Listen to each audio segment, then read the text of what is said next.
হেই কি অবস্থা, welcome back. আরও একটি নতুন ভিডিওতে আপনাদের স্বাগতম। সবাইকে চ্যানেলটা সাবস্ক্রাইব করার অনুরোধ রইল।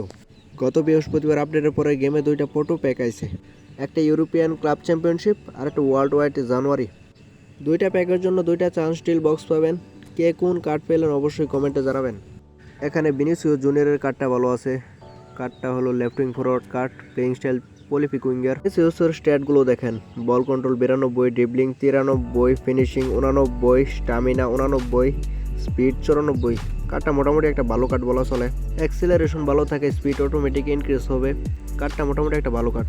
সেন্টার ব্যাগে আছে ক্রিস্টিয়ান রোমেরো। এই কার্ডের প্লেইং স্টাইল হলো দ্য ডেস্ট্রয়ার। এই কার্ডের স্ট্যাটগুলো দেখেন, ডিফেন্সিভ এঙ্গেজমেন্ট 93, ট্যাকিং 94, অ্যাগ্রেশন 96। মোটামুটি বলা চলে একটা ভালো কার্ড। এরপরে আছে সিএমএফ, যেটা আমি পাইছি, ফ্র্যাঙ্কি ডি জং, বার্সেলোনার প্লেয়ার, প্লেইং স্টাইল অর্কেস্ট্রেটর। ডেজংয়ের স্ট্যাটগুলো দেখেন, ball control 91, tight position 90, low pass 91, lofted pass 90 এবং স্টামিনা 93। বাবা যায়, ফিজিক্যাল দিক দিয়েও কার্ডটা মোটামুটি ভালো আছে। তারপরে যদি আমরা ওয়ার্ল্ড ওয়াইডে যাই, দেখেন সেখানেও কিছু প্লেয়ার আছে। যদিও চান্স ডিল বক্সে আমি একটা ফাউল প্লেয়ার পাইছি।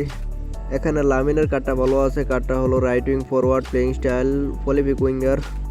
কার্ডের স্ট্যাটগুলো দেখি, ball control 91, dribbling 93, tight position 92, speed 93, acceleration 94। কার্ডের রেটিং হবে 102।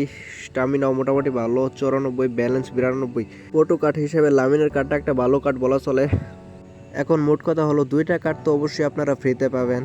বাকি যে কার্ডগুলো দেখালাম ওই কার্ডগুলোর পারফরমেন্স মোটামুটি ভালো হবে। ফটো কার্ড হিসেবে কার্ডগুলো তেমন খারাপ না, কার্ডগুলোর পারফরমেন্স মোটামুটি খেলার মতো হবে। আপনারা চাইলে অবশ্য কয়েন দিয়ে নিতে পারেন।